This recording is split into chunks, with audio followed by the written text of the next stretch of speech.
Calling the meeting to order at 4:30 p.m. Everyone is here.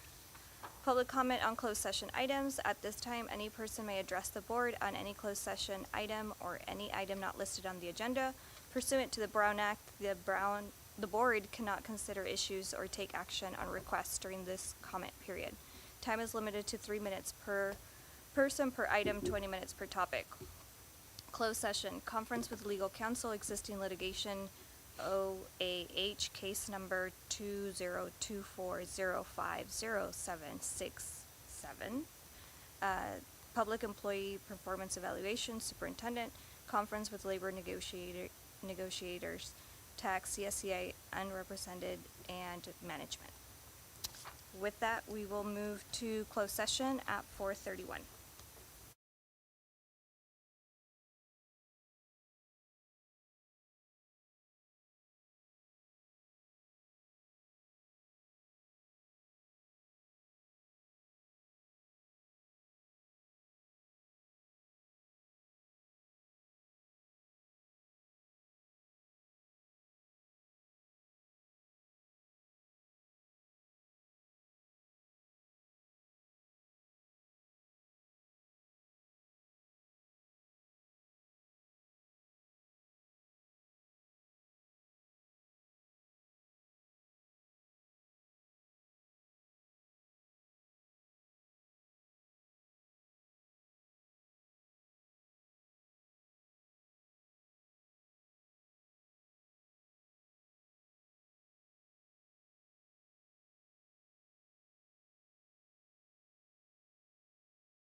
Reconvene at 6:03.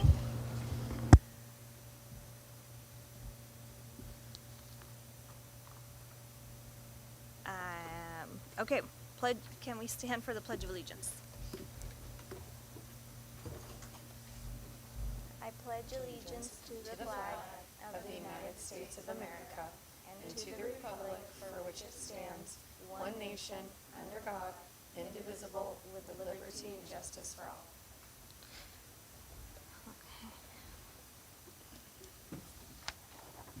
Approval of the agenda order. The board reserves the right to change the order in which agenda items are discussed and/or acted upon at this meeting. Subject to the further action by the board, the agenda for this meeting is to be approved as presented. Items may be added to this agenda for discussion or action only as permitted by the Brown Act. With that, may I get a motion? Move to approve the agenda. I'll second. I have a motion by trustee Garrison and a second by trustee Candelaria Orr for the approval of the agenda. All in favor? Aye. Opposed? And no one's absent. G, public comment on consent and non-agenda items. The public may address the board on any consent or non-agenda item. Pursuant to the Brown Act, during this period, the board cannot consider issues or take action on any item not listed on the agenda. Time is limited to 3 minutes per person, per item, 20 minutes per topic. If you have a public comment, please stand at the podium. I don't see any. All right. Closed session, reportable action taken. I have to ask what I'm supposed to say.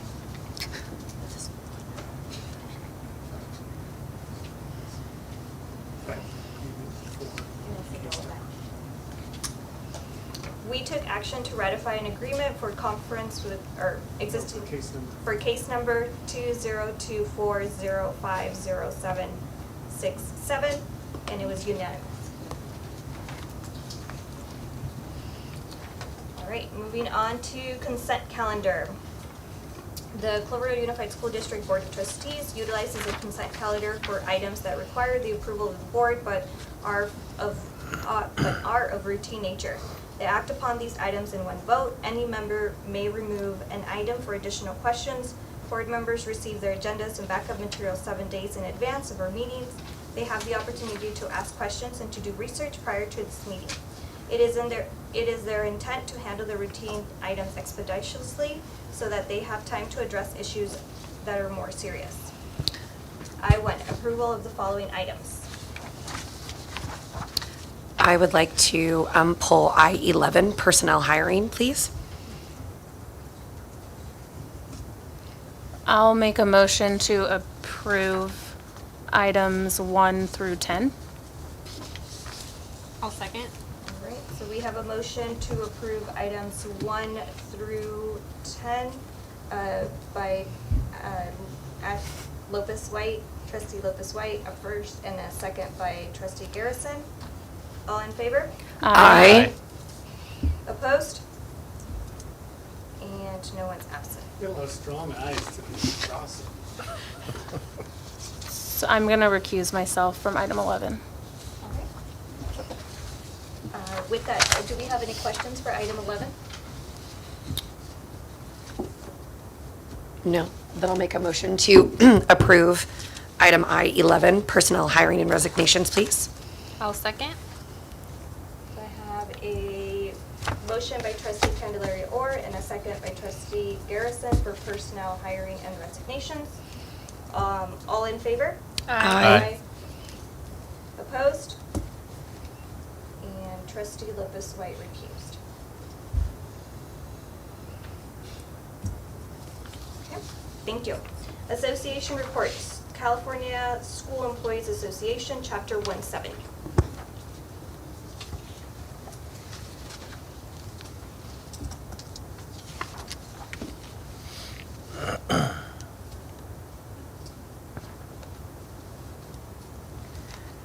Good evening. My name is Carlos Jimenez. I'm the president for CSEA Local Chapter 170.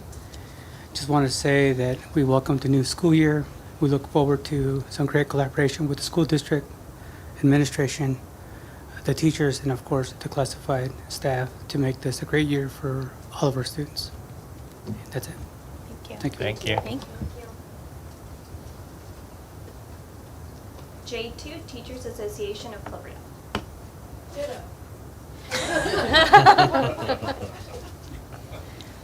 Thank you. Thanks. That's cheating a little bit.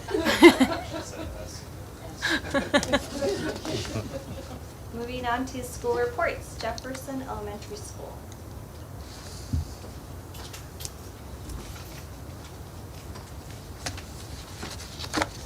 Good evening. I have nothing further to report, so as submitted. Thank you. Thank you. Thank you. Washington School. You can't cheat like Renee.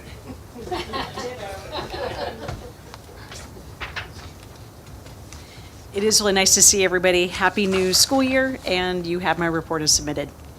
Thank you. Thank you. Thank you. Cloverdale High School, JH Continuation High School. Hello, everybody. Report is submitted, and I hope you got to see our barn and our concrete pad out there. So it's coming along. Thank you. Thank you. Do you have a question? Yeah. We might have a question. I do have a quick question, and actually, I should have gone back with the whole handbook. Is there any way, is it possible to amend it to where you guys actually have your school hours? So Washington in their handbook, and then as well as Jefferson did, but we didn't find them in, or it Sure. wasn't apparent. Yeah, Okay. we have a Google Doc with our bell schedule, so we can Perfect. just put that in a page. Okay, that was just something that I saw that, yeah, No problem. thank you. Sure thing.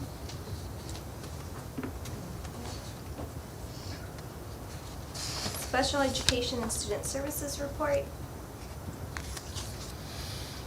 Hello. You also have my report as submitted. Any questions for me? All right. Thank you. Thank you. Educational Services Report. I'm Rachel Parsh. It's nice to meet everybody. Thank you for having me. It's been a great start, and my report is as submitted. Thank Thank you. you. Nice to meet you, too. She got the memo. All right. Maintenance, Operations, and Transportation Report. I'm just, The bottom's needed. Yeah. So I know we've had this on here before, and Michael hasn't, he's been here, I think he was here one time during the first time. Are we just kind of a double check on that? Or is this the information you guys like getting? Do you want more information? Would you like him to come every once in a while? I'm kind of just looking for some feedback on that. He's more than willing to be here, most of his stuff could be just obviously submitted the way it is. But I don't know what you guys thought as far as that goes. Do you feel like it's complete and we're good? I think it's sufficient. I'm fine with it. Okay. I mean, if he's doing a presentation on something, then obviously be Right. present, but Okay. All right, great, thank you. Okay. Moving on to board reports. Trustee Lopez White, can you start us off, please? I have nothing to report as of now. Trustee Eisen. Measure H is moving along with some real-world things right now. We've got curb and gutter going in at Washington School. So our final items there in front of the new gym will be complete. We'll have an area that's designed for a future bus turn-off and drop-off area there, all done and ready and waiting for a road. Thank you. Trustee Garrison. Care Board met. Some of the things that we talked about, we met remotely, was they have already, I believe, met with CHS staff, but they're trying to meet with Jefferson and Washington, just to let them know how the whole process with applying for the CARE grant works for each class and site. So if you have any questions, you can reach out about that. But they are accepting grant applications. And then they're going to be sending out the annual fundraising letter. We're also looking for board members, always looking for board members. I know Boosters is also looking for board members. They did, so you don't have to hold the position with Boosters in order to be a board member. You can be a board member without being able to vote. So that's what's happening with CARE. We did, for Boosters, we have our new athletic director for the district, and they were already attending the Boosters meeting, so easy to just slide right into that position. So we're just looking forward to the new year. Thank you. Trustee Candelaria report? Mine's not like official business, but being able to take my kiddo to Jefferson for her first day of first grade. She is very excited. It was great to see all the families on campus. It was great to see Michelle and Glenn and say hello, and just it was a really wonderful environment. So I wanted to say very well done. Very well done. But that's it. Thank you. I attended on Monday the City and School Subcommittee with our superintendent. Go Eagles will be appearing at our water tank hopefully soon, and he'll update, our superintendent will update the rest of the stuff that we talked about. That's it. Superintendent report. Thank you for the segue, I appreciate that. Yes, so the river water tank will be saying, because we talked about before about home of the Eagles, but that's just not going to show up very well, so now we're just looking at putting Go Eagles on there. So we're working on that, and we are still in talking about, and what the board will see at the next board meeting, we're trying to revisit the cooperative agreement that we've had with the city for that part. And so I know that Candelaria Orr and Mendoza Torres are the board members that are on that, so they've received that to look at that. That'll come in front of us to get any input from the entire board. And then things are just moving along. I would say what Trustee Addison said is that there's quite a lot going on with our bus turnout at Jefferson. There's a lot of different parties that are involved, and so we're trying to be as helpful and as involved as we can. We're kind of doing our part, essentially, of that new road it's going to go through. And so it seems like it's moving, but I hesitate to say that because we've been moving before and it stopped. So we're kind of getting our part done, and it's way ahead of schedule, and it's looking good. And now if you do go out there, you can really see what it's going to look like and the skeleton of what it's going to be. And I know it's a hiccup, so I apologize. We apologize that it's a hiccup probably for you guys that drop off and pick up, but it'll be a temporary spot at that point. And the good news is we'll actually gain about 8 spots, I think, Yeah. 8 parking spots, yeah, which will be good. So parking's always good. And then we'll continue on. Thank you. Measure H update. As submitted. Okay. Early Education Facilities Project update. So we just cleared, I believe, on our, I don't know what they call it, Preston, they call it increments, or is that what DSA uses?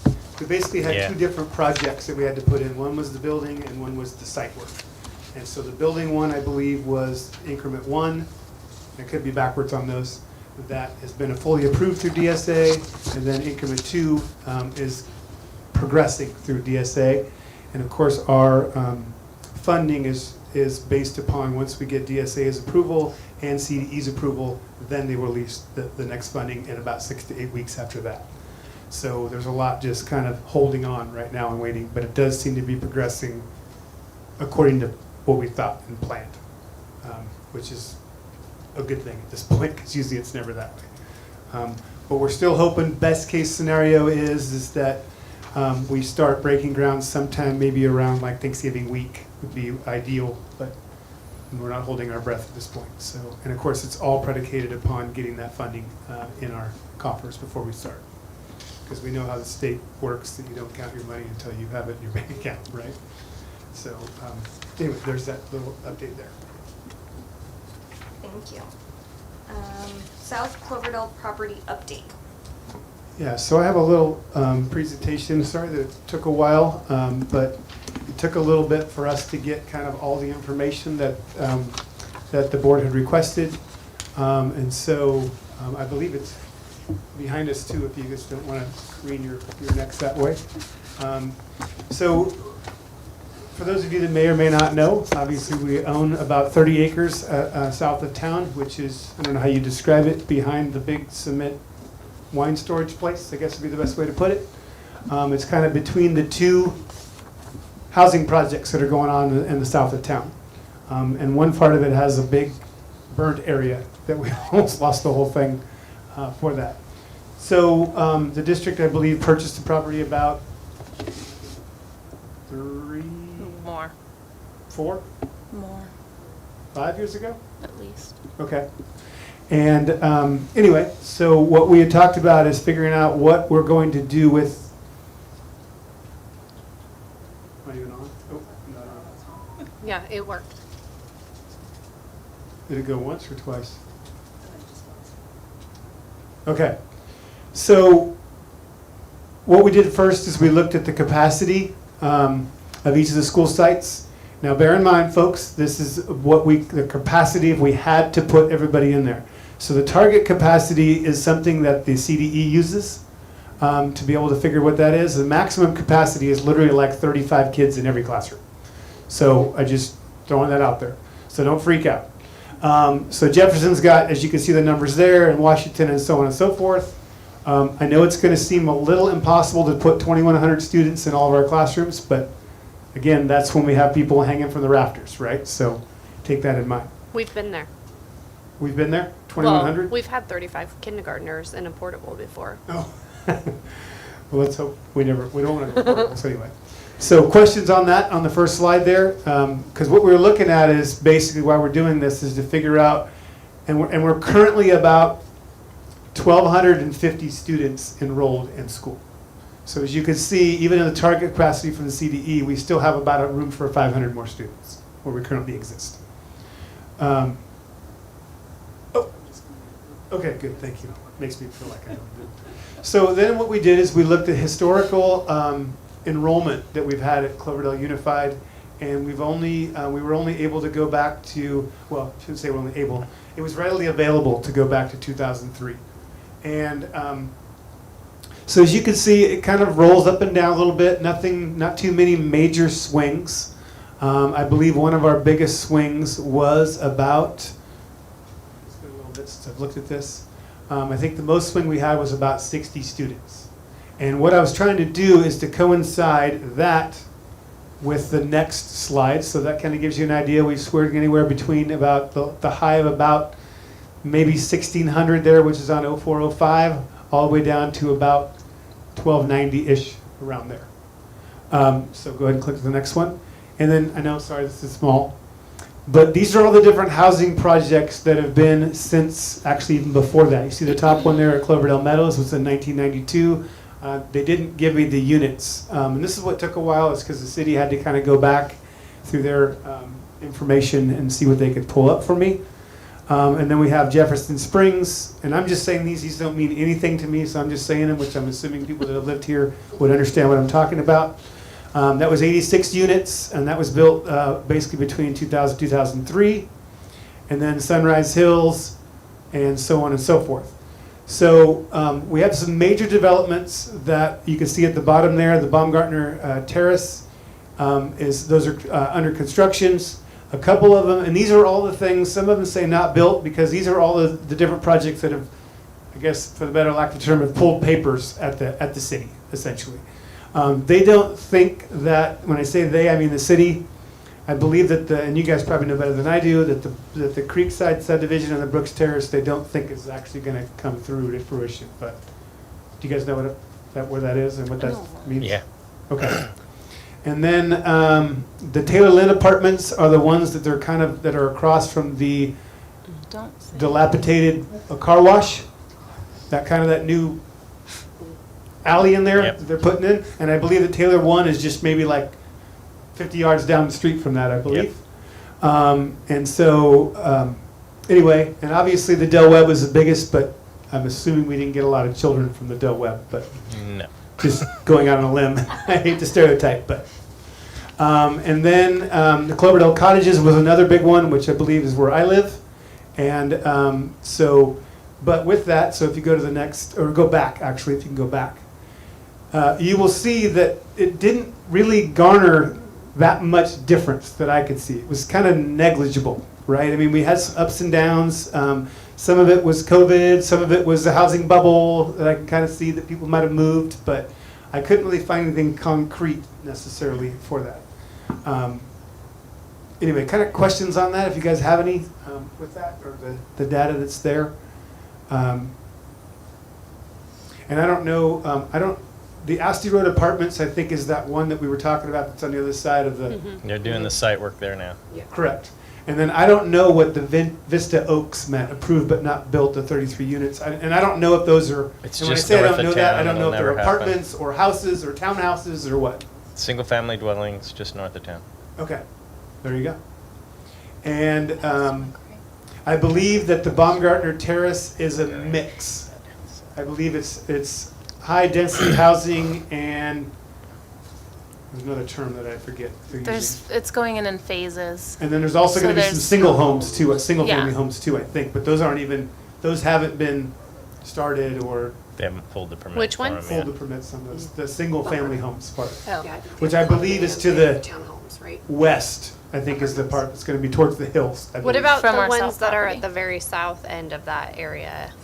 That is the elder tribal housing. Is that That is not on here, no. because it's considered like the I don't believe they pulled permits per se, but I don't know that answer.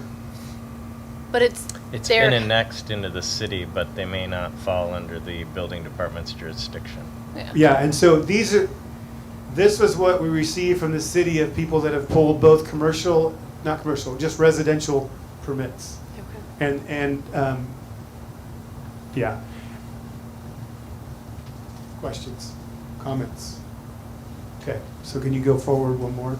So anyway, so we had talked about, the reason why we were doing this is because we wanted to kind of dive in of what we want to do potentially, or what's our vision, or what we want to do with this property. Obviously, here's just some options. We could sell it, we could keep it. When we keep it, we could make some athletic fields, we could make a school site, we could put the DO over there and maintenance and all those different things.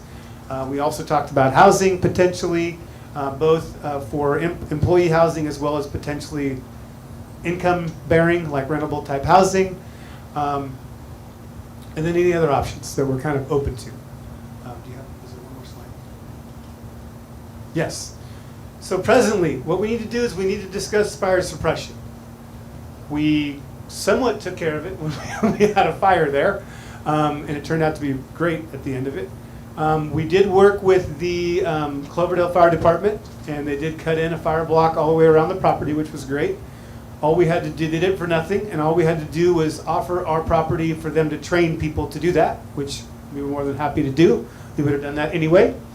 But I had heard from a source that apparently we had donkeys there at one point, and we could mow it, but we definitely need to do something to mitigate some of that fire potential. A thought would be is if we did decide to go the livestock route, we might be able to rent it for somebody for pretty cheap, but just say, hey, you need to put up a fence, because I don't know what kind of shape the fence or the is.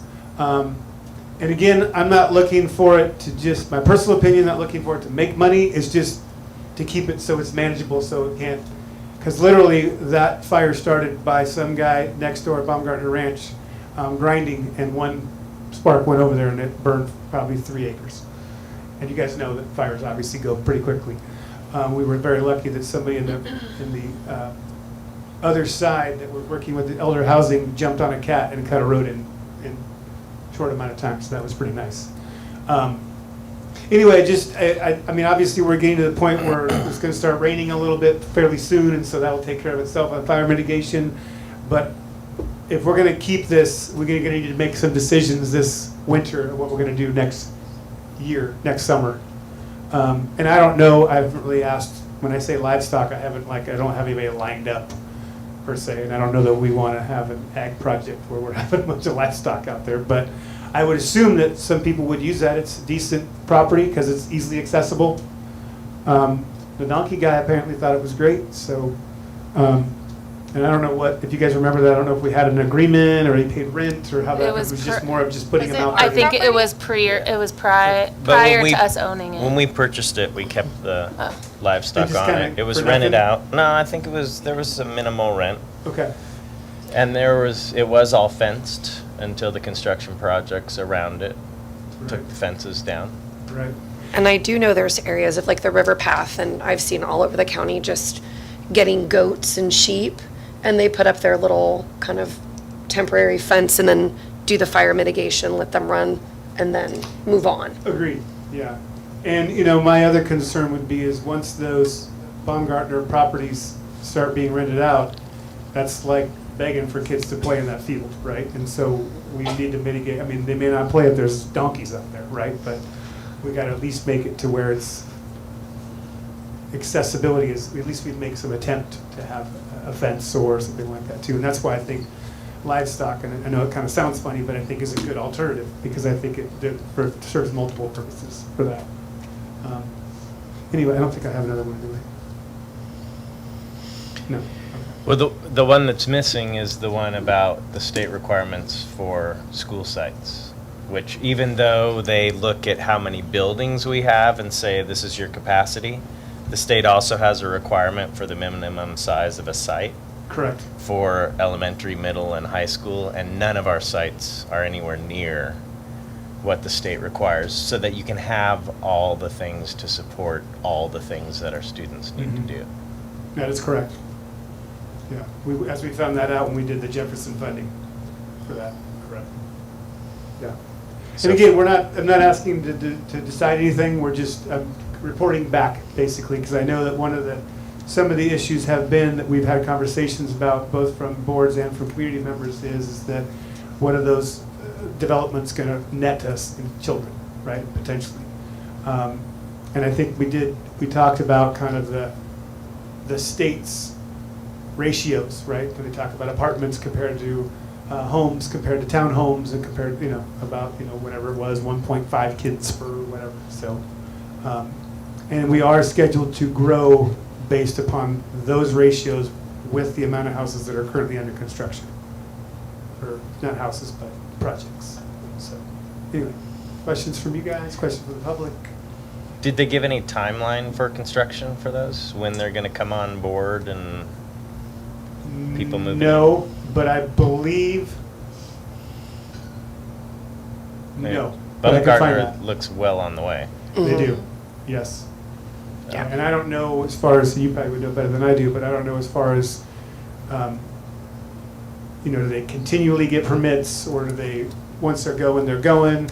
And I don't know if building the outside is faster than putting inside finishes and stuff on it, and that kind of thing. I don't know that part. And I don't know how long a project would take that size to finish. But if they keep going the speed they're going, they'll be done by Christmas, Yeah. feels like. Yeah. So, yeah, I don't know. If you guys haven't been down there, it's 3 stories of going for it. Yeah, they're going, yeah. So, I would guess by this time next year, at the latest, that there would be people living in there. And I don't know that it's, I believe that the high density 3 stories, I believe, would be rentable. I don't know about the other ones, if they're owned or not. I don't know that part. And I don't know if Baumgartner Ranch is planning on keeping them and renting them, or if they're selling that to a different organization that does the renting. I don't know that. My understanding with that developer is they hold on to They these hang on. forever. It's a great moneymaker. Yeah, So yeah. Yeah. So, but I would assume once they get to single-family homes, they would be selling at that point, would be my guess. So, but again, they have not pulled any papers or permits for the single-family ones. And what the city's understanding is, and if I remember right, is that they were holding off on that until they got everything else done to see what they wanted to do with that. So out of that, if you could back up a little bit. So that 160 there, I believe, is just what's been pulled, not the single-family dwellings. right, So, because it's approved for about 300 units when you put the single family dwellings into. anyway, questions or? Okay.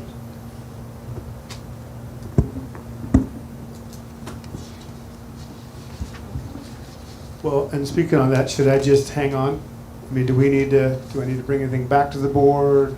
Are we just kind of, I mean, I know we'll talk about fire suppression and stuff like that once it gets there, but is there anything else you guys would like me to dig into or look for or present back or?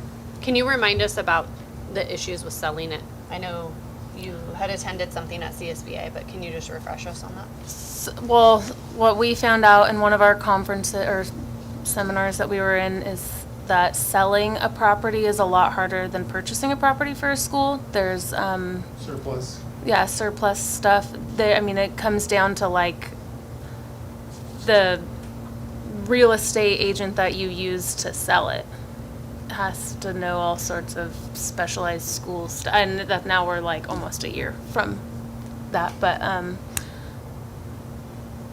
Surplusing property has a lot of rules to it. yes. And then if we and do then, sell Of course, we it, do sell it, then it goes back to where the funds originated from, which I believe is all Measure H funds. Yes. And so it would then go back into there, and then you'd only be able to spend that on what was approved by the voters. It was on my trade. Yeah. And that's just my understanding. I don't have any proof of that. That's just my understanding. okay, thank you. But we Of- did. Of the money of it being Measure H money. It's 100% Measure H money. Yeah, and there, I but there voted on was it. like, That's the first thing. I had questioned if, because, like, how do you, or, oh, sorry, now I'm trying to remember what I questioned, but I questioned like the profit you make off it. Would it have to have been sold as, at the rate that you bought it? And that it was answered that no, there was not. Right, but even if you do Anything. make profit, it still has to go back to It has where to go back to the same. Correct, because that fund, is what so. was used to make the profit, so Yeah. it's got it, so it's still considered in the same realm. Correct. But it, to Ashley's point is that there are, just with any surplus property from a school district, there are specific rules and everything like that too that you have to really follow. So, as you know, we did receive an offer for it, right? But it doesn't work that way, you know, like a traditional. Yeah. Thank you. But it's not impossible. I would think, I think it would be good to get some quotes or trying to figure out like how would we do livestock or like the goats or getting more information like what would that cost or what does that entail? I don't Well, and know. also the process of selling. I mean, just us being very clear on what that process is. I'd like to have some more information on that. And we did, the person that was presenting in that seminar that we went to, he was one of like the, I don't know if you remember how many companies in one of California. There was 9. very few companies in California that work with schools on selling and that are like experts in the process. But I think we got his information. Maybe it would be, Well, what they do is they work in consultation with a local agent. right. They help them with, because it's not something that people deal with on a regular basis. But yeah, certainly we can look at both of those. Certainly. Is that okay to get some quotes and more information on like livestock and then also information about how do you sell a surplus property? I have no interest in selling, so I think it's a waste of time, but More information? And then with the building, we already had that presentation, With the housing, housing, correct. yeah. Why don't I just work on the livestock for right now? Would that be good? Yeah, I'm just going more towards selling, only Okay. because I feel like with budget, with everything, like it's not making money at this moment. And I know with the presentations we've had about the fields and whatnot, that's going to cost quite a bit of money. And I just feel like I almost have this attitude where I just want to kind of cut losses on that. And the housing sounds great, it does, but I just don't know the feasibility of that for us right now. So that's kind of why those were the two options that I'm kind of going towards most with that particular property. But I would just, I mean, and I can do it on my own, that's fine. I would just like some more info on the selling process. I mean, for fields and stuff, we could always, there's a possibility of partnering or, I don't know if we could get grant funding also, but I feel like there's ways that we could have stuff built. Maybe somebody wants their name put on it if they donate X amount of dollars for it to be put in. Or you could, what we talked about too, you could also work with a developer potentially too, and you could do a swap, or you could do, there's a lot of different avenues you could go about. yeah, most other savvy jurisdictions, the cities have the developers. I mean, it's like when you build houses, you need somewhere to flush your toilet to, you need fresh water, you need roads.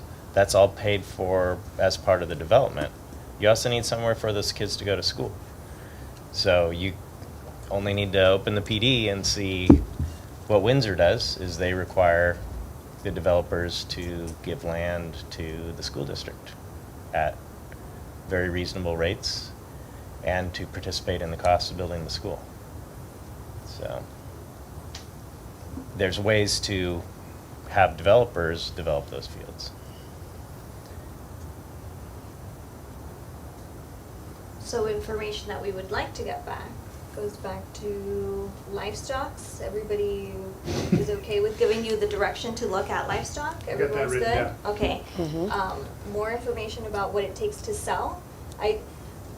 Getting more information on simply just getting that information, because I know it was Trustee Locust White and myself who sat in that, and it was like, and lot. and superintendent, and it was a lot. And I think just getting more into the process of like, oh my gosh, this seems really overwhelming, and how do we even find all of those people? I think it would be just added benefit for us to, all of us have that information and get that presentation. And whether or not we're going to that route, that's not at all. It's just gathering that information if we want to give him that direction to do so. Well, I'll just say I'm always an advocate for more information. Absolutely, 100%. I think the five of us up here can research that too. I think we also need to be concerned about staff time and using resources that may be better placed elsewhere. And, you know, when we give a directive, we're asking to take staff time. Yeah, that is true. So, I mean, I don't think it's a waste though, because we have this property that's not being utilized for anything right now, so you need to, I think we need to go down all of our options, so something comes of this property, whether we find a developer to develop fields or whatever all the options are. I feel like we need to do something. so getting more information, not getting more information. Would you like us? Well, I'm not saying not get more information. I'm all about the information. I don't think it's a good use of our staff's resources. I think they'd be better put towards our students. Trustee Garrison? I say start with the livestock. And if you guys are able to access, like, I don't know if they shared the presentation with you from the conference.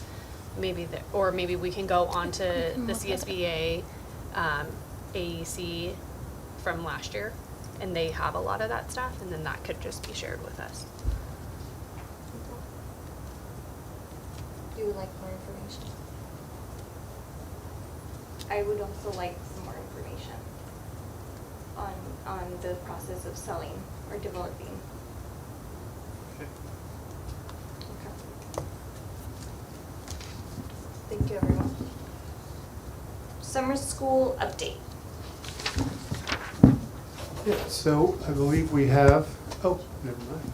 Let me just turn my microphone on. Hello, everybody. Whitney Westfall. I was the summer school principal this year, and I'm teaching third grade for this current school year. So I did have a little website just to kind of consolidate all the information on it. Kathleen, if you want to go to the home tab up here. Can I click on it? It'll make my life easier. No? Okay. Yeah. So I just put together, I kind of wrote up a little, took our very lengthy mission statement and rewrote it into some kid words. I included our letter that we sent out to families, which was sent out in English and in Spanish via teachers and the front office. Students were, recommended students by their teachers were given letters, and then there was a sign-up process in the office for anybody who wanted to sign up. We had a capped class at 15 students per grade, which was really awesome. We had kindergarten all the way through 6th grade. We serviced 91 students and 7 teachers. and it went really well. We had a lot of fun stuff going on, and the library is really great for free walking field trips. We had something every week. There were reading groups, there was culinary classes, there was magic, you name it, they had something available for the students. So I think every grade level was able to go on a walking field trip of some kind, to go kind of check stuff out there for the extracurricular activities. We have a lot of STEM materials from teachers who have collected it over the years, and we purchased a bunch of robot building kits last year. So we were able to have those in the classroom as well for students to use and teachers to utilize for any type of extracurricular activities. Let's see, what else did we get? Yeah, so there's all those things we did. Couple pictures, anything I was able to get. I encouraged the teachers to take some, but we were pretty busy and we were done really quick. So it was not a lot of time to snap any pictures, but the kids had a blast, especially with Python Ron. He brought in live animals to the library, and the kids got to pet them and check them out, so it was a lot of fun. So yeah, we got a bunch of those going. And then our schedule's posted on the next little page, and that just had where the kids were located. We went from 8:30 to 1 o'clock, which worked out really well. The students were done by lunchtime. So lots of intensive instruction during the time that they were in the classroom. We did focus on Tier 3 and Tier 2 instruction in the classroom, provided by the teachers in the class. We have the curriculum bins still sorted and organized. So that's our little schedule there. And then, yeah, data, perfect. There we go. So there's all that lovely information. And I just had a couple kind of star students I wanted to highlight for our assessments wise. This was a very short 4-week program. So to see any type of growth in kiddos is really important.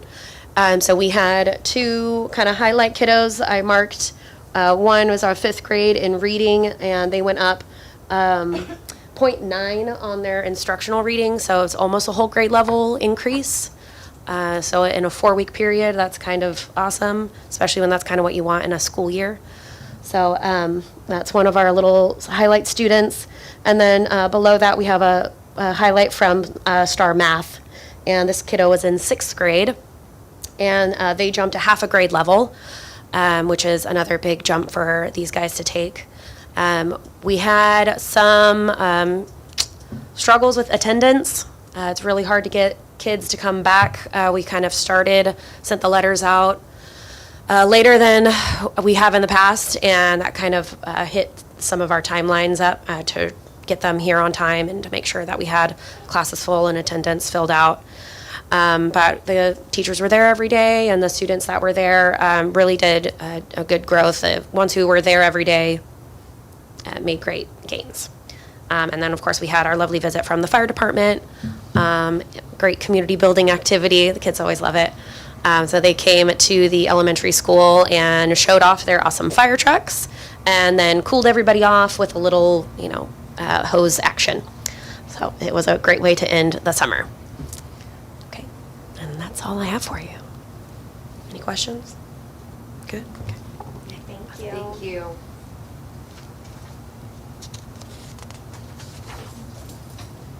Summer Technology Project Update.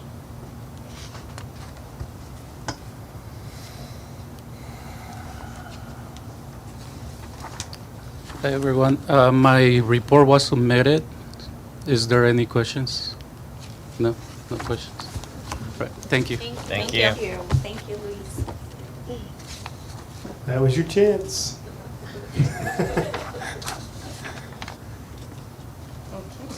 Athletics Budget Historical Data Update.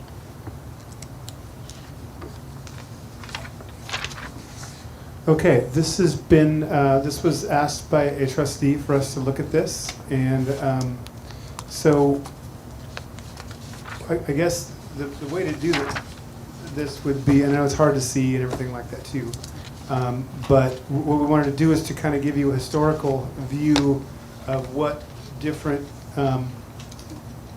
sports basically have create, expenses and everything like that too.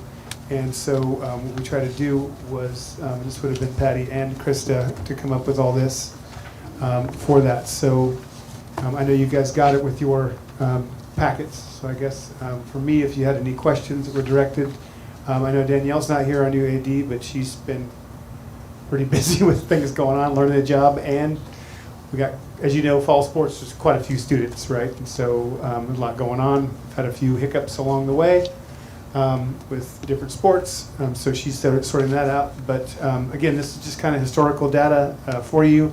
I know it's not a ton of historical data because really, you go back any more than 2 years, it's not very good data because of COVID. So it doesn't really help that. It's going to show great differences, and that's just not. And then really before, we kind of looked at before, but the prices are so much different before. It was just a total different ballgame. So has a new budget been put together for the current year? Because you were reviewing the cost of things and going to increase what we were contributing. Has that been? Correct. And they were working with different coaches to try to see what. Yes. And that's still in the works. So Okay. we're just starting with the historical, then the next thing will be is the current. Yes. Okay. And we also were, on that, we're giving Daniel a little leeway too to get that all figured out and have those meetings and everything like that too while we're starting. So yes, that's would be the next step in that. Because I think part of the question was there was coaches that were told they had a budget, but didn't think they had a budget when they really did have a budget. Correct. And so just having that Right. clarity for everybody to know that you do have a budget, this is what it is, Correct. this is where you are in the cycle, and just, I think, having that.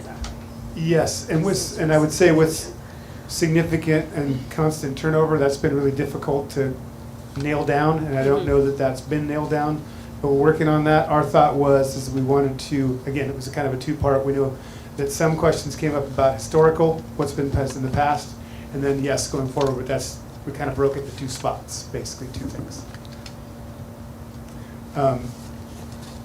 So just so you know, the kind of my thought on the whole thing is that, as you know, and that students have a right to materials to be able to go to school, right? That includes competing, right? Because that's a part of a school program. So what we're looking at doing is, and this is one avenue that I'll talk about, is like uniforms, for example, right? And we're trying to, and the information that we have, historical information about when the last time uniforms were bought for different sports is hazy at best, to try to figure that out. So we're relying on a lot of kind of just people being honest about when the last time they had things were, uniforms. For example, I feel like that the district's obligation is to buy the minimum uniform so that we're legal to play. For example, in football, you need to have an away jersey and a home jersey that has to be white, and one is a darker color. The pants, however, can be the same. So I feel like the district should supply the minimum amount, which would be, in this case, it's about, for one uniform, meaning like pants and shirts, about $108, and one extra shirt for the away, for example, would be another $56. So it's about $165.50. So we're saying, head coach, you have 160, and we figure 40 uniforms is about, we're hoping more, right? But if they don't, it's okay, at least they've got enough, because you got to worry about sizes too, right? So we got to make sure we have enough. So we have kind of a minimum amount, and if they want to go and get the most basic uniforms, it's going to be covered. But those uniforms are usually iron-on, and they're not your sexy uniforms, right, or the cool uniforms. So what we do is we establish a minimum amount and say, if you want to go and get $10,000 uniforms, you have $4,000 to raise on your own, essentially. So that's kind of what we're going to do, and depending on the sport, depends on like a wrestling singlet's going to be cheaper than a football uniform, for example, right? So there's going to be that part. So what we've established now is looking at what is that baseline amount, and then but then also establishing systems and protocols to what we do after that, right? And so, for example, the school orders the uniforms, but we need like, let's say, again, let's say the school offers 5,000 and the uniforms are 8,000. Well, we need declarations of where that other 3,000 is going to come from before we're going to order those uniforms, if that makes sense. So we're also working on those processes too. And football, for example, I keep picking on them, but they're a good example because we got a brand new coach.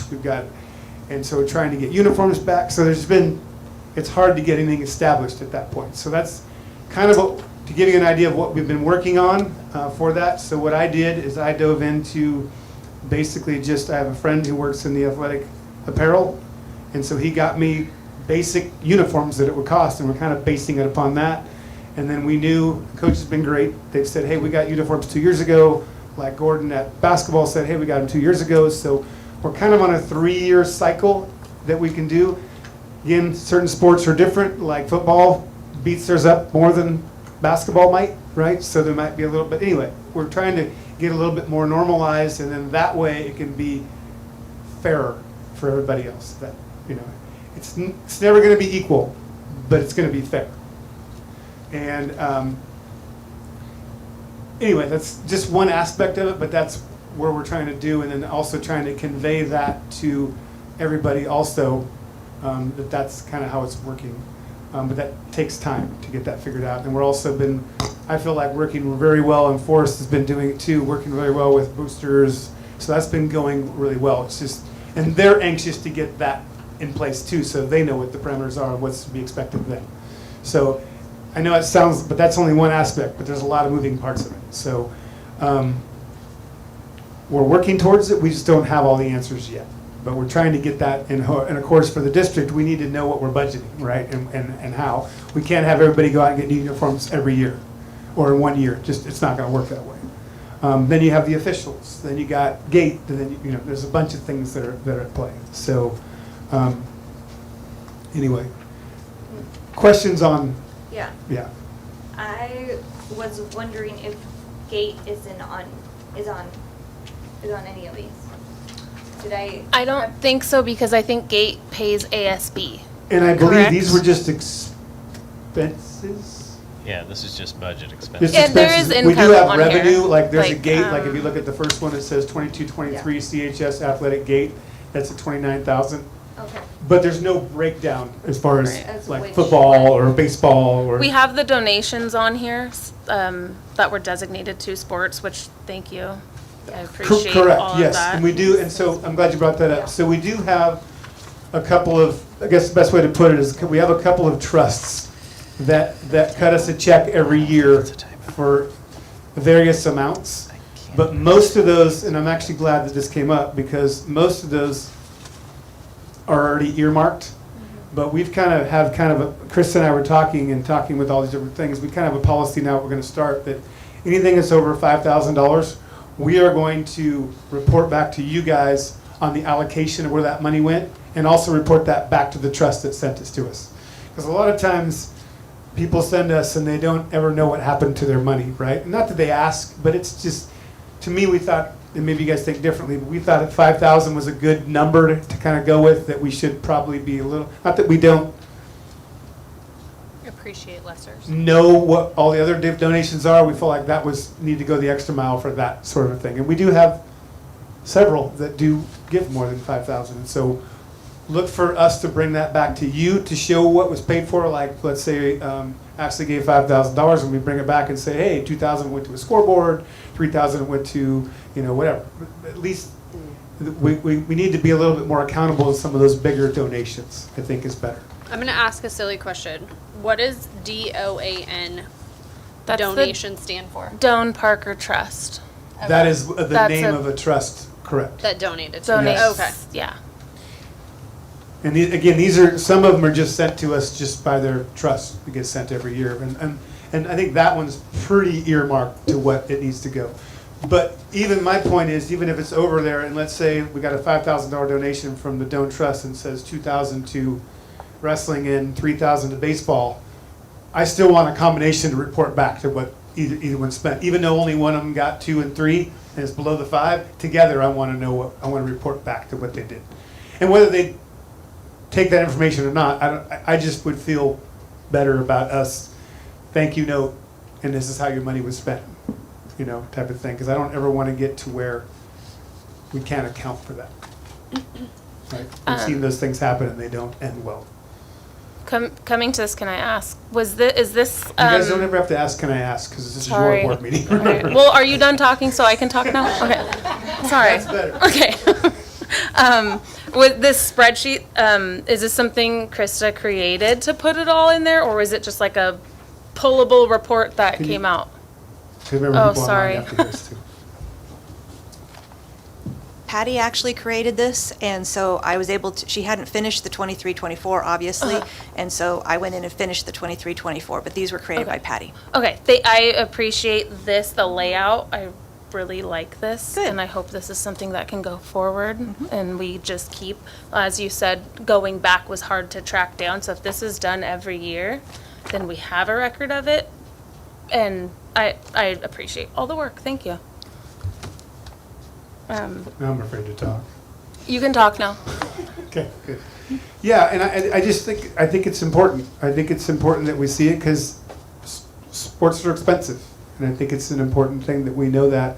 And we really, our goal is to really get it so that we can budget for it every year, right? So there's no, I mean, there'll always be some surprises, but so we're not surprises, and we've got it spread out to where we're not having, like I said, every team every year getting new stuff, right? Right. And that sort of thing. My next question is, because we saw before what is budgeted annually, and looking at this now, that what was actually spent, and I know wrestling, so I'm going to use that. There was all those things that were budgeted for in wrestling, and then we look here and nothing that was, the total of what was actually spent in wrestling in that whole year didn't even equate to the donation that was made. That's not even including what was budgeted. What happens to that money once it's budgeted? I was wondering And that then too. does it get Does it expensed? roll Is it a over to use the it or next lose year? it? It depends. So if it's a club account, they can roll that over. And what do you mean by a club account? So if Like- it's a club account, like let's say they got money from fundraisers, let's say, Uh-huh. right? And that's different than what we're Right. giving them a budget. Now, I want to say that most of our budget, that they don't spend it, it's just sitting in our funds, right? So if they don't Mhm. spend it, we don't carry it over unless we have, again, this is things that we're starting to process, Right. right? So it's much like classroom budgets, right? When we give people like a teacher a classroom budget. If they don't spend it, and we don't have a reason for them, if we haven't been, like, let's say, science is always the perfect one. Let's say every other year they want to buy a bunch of chemicals, right, that they need to do. So they might say, hey, we're going to take our 2 years worth of allotment and buy them every 2 years. We can plan for that. But if they don't tell us that and they don't spend it, we pretty much sweep it in, right, because it's not really expended.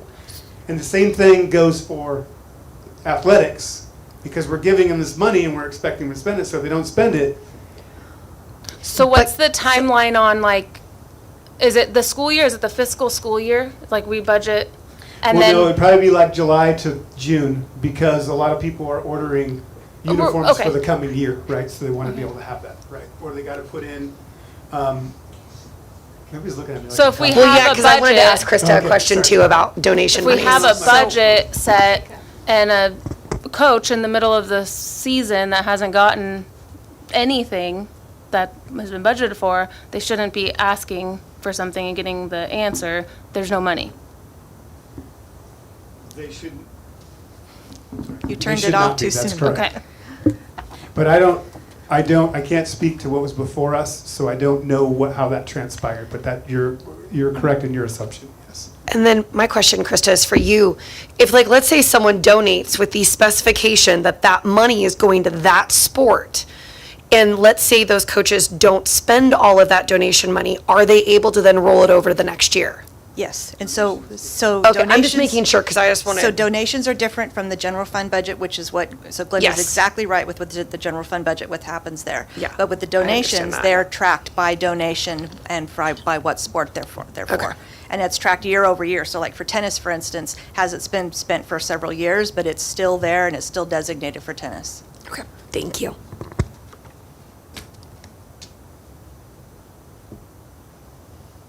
Any other questions? Direction? I appreciated the direction you liked that these. I do like Thanks, that's this, good. and I think this is something that I And would it's like really to easy see produce. every year. Yeah. I don't it's know no how everyone problem. else And feels. then, yeah, No, it's and then just- have the budget too. And this- Yep. And then there'll be an ongoing thing. It's already established. We like it. And Well, and I think this is I plan something. for it to be at the same meeting we have them going forward, yes. And I think this is something that's great for like coaches that really don't understand how this works. Like here, this, you need to look at what you spent this year. This is why I'm telling you that you're over or you don't have enough to buy that, or some just accountability so the coaches have a basis to look at also. And this will help onboard new coaches. I think it's a great tool for our athletic directors to be able to reference also. it would help boosters too, because I yeah. know they're asked for a lot of money and they've kind of changed the way that they do it. Teams have to fundraise for themselves and then they have like their general fund that they use for like awards or different things that are very specific to everyone, but they're holding teams accountable to fundraise. So they might get new uniforms every year, but they had fundraisers every year. So I think this would help them to know if we could share this information with boosters would be good too. Absolutely, it is public knowledge for sure. Okay. Thank There you. we go. Thank you. Youth Truth Survey results. All right, sorry Ashley, I gotta keep talking. Oh, wait, hold on. Did we give direction? Like, do you need direction on what's next in the athletic budget process? No, He's we're going going to to, I know bring it exactly Okay. what we're gonna do, Okay, yes. thank you. He stated that he plans on bringing this back every year. No, but But- to follow what we're currently at for the current year, yes, we're gonna bring that Right, back. so now Yes. the revamp of The budget, the current update. costs of, I like that word, Yeah. yes, let's go with it. okay, thank you. You're welcome. All right, this is gonna work. Okay. What's still off? All right, good. Okay, so each one of you, I believe it was in the packet too, that each one of you got a synthesis report for each one of the schools.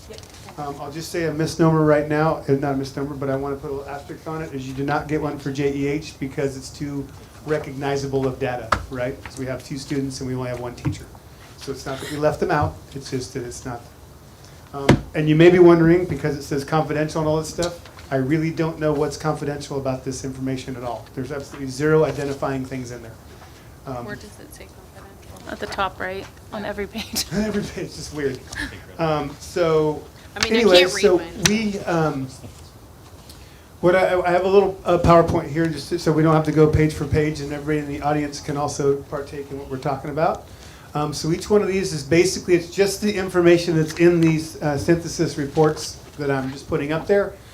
So, for example, response rates are first. So Jefferson, student response rate was 95%, which is great. Our family response rate was only 23%, and our staff response rate was 72%. And then they always gave a little combination there. So this just gives you some reference points so that when you see that maybe the families don't like or we don't like some of the responses, or the responses are low, remember we're talking less than a quarter of the people that are actually put in, right? So please take that into consideration. Go ahead. So, and then what they did is they broke it down into kind of different categories. And of course, there were different questions within each category, and I can't remember exactly how many were in each category, but more than 10, right? Wasn't there a significant amount? Anyway, so for engagement, I had my notes written on there, but I don't know how to get, anyway. So in engagement, it was talking about basically, do students, on the student column, do students feel engaged in their classes? And then in family, do they feel like they're a part of the school, or they have a say in the school? And then the staff was the same as the family. Do they feel like that their opinion matters? Essentially, is the best way I could put it. And then you see the percentages up there. And I'll just be honest with you, we're all over the map. There's no real, I mean, we're all over the place for that part. Oh, thank you. Yeah, thank you. I got to get better at this whole thing. Okay, you want to go forward? Well, actually, any questions on engagement or any questions about what that means? Okay. I'm That doesn't curious mean how many why students not are all engaged, it staff just means how many are engaged. participated in the questionnaire. Say again? Why did not all staff participate? I would expect 100% staff participation in this. She just laid out a gauntlet, ladies. As a person Um, who is a teacher, Did you what? yeah, they are really long. If we're expecting staff, honest. if family, parents and students to do it, I would expect our staff to do it too. Agreed.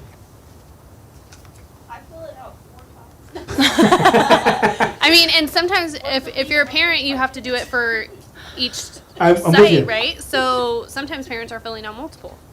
Correct. Did you have a question? Gotta go.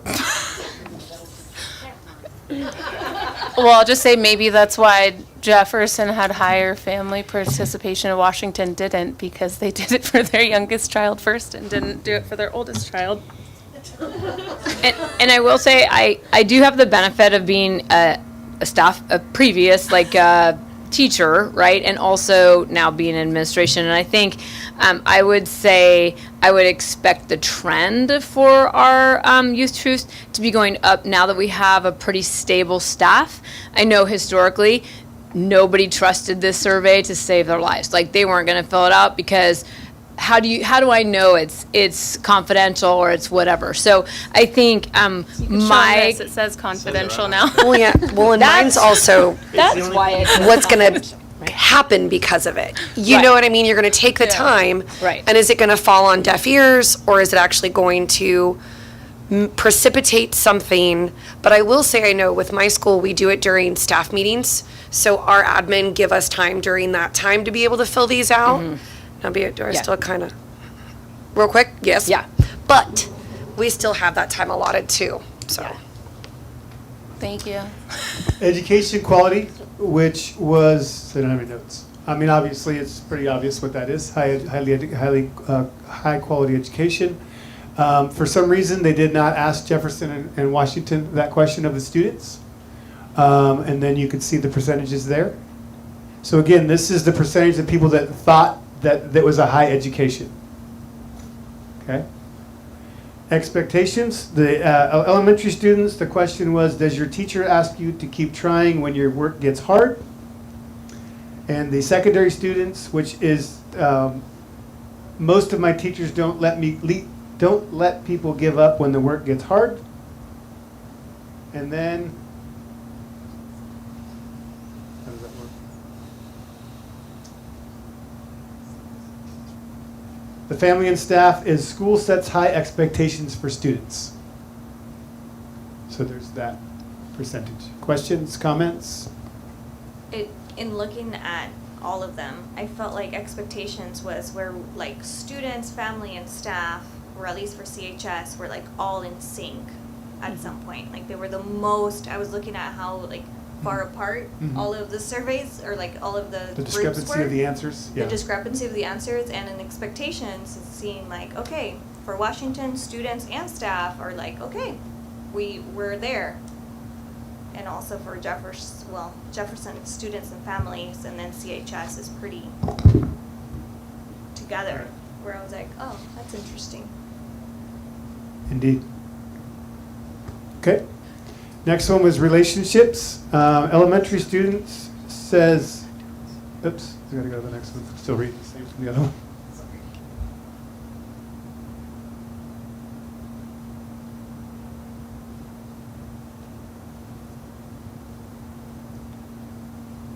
Okay, so what they ask for is the positive relationships. So this is the percent that shows that they feel that they have positive relationship at school. And I believe the student was with adults. And I believe that the families were feeling like their student had somebody to trust. And then the staff, I believe, do they feel like they have a positive relationship with the students? And there are the numbers there. In this one, if I can just make a comment. Absolutely. We're, like, staff seem to be like, okay, we have a really good positive relationship, but students, well, Washington and CHS, students are like, I think for Like, I future, don't know, like, for like maybe All 17% future of them. presentations, it would be helpful to remind us also how many participated in the survey. just to remind Which I them. showed you at the bird first, right? I know, but as we go through the slides, Sorry, I'll work on my slide presentation going forward. But that's like CHS is a huge difference. So 23% of 17%. yeah, so I'm saying that's, The students were only 17%? I think Yeah, at it's- Was it CHS, as yeah, CHS? Got it. if I remember. So, I'm ready. Respect for students. The family didn't have any questions. I mean, they didn't have any questions. Did not have a question in this category. And then, obviously, it's pretty obvious, right? If the students felt they were respected, and then the staff felt they were respected from the students, right? So it was, those two are kind of comparing each other. We didn't give family a voice on that one. Questions, comments? Okay.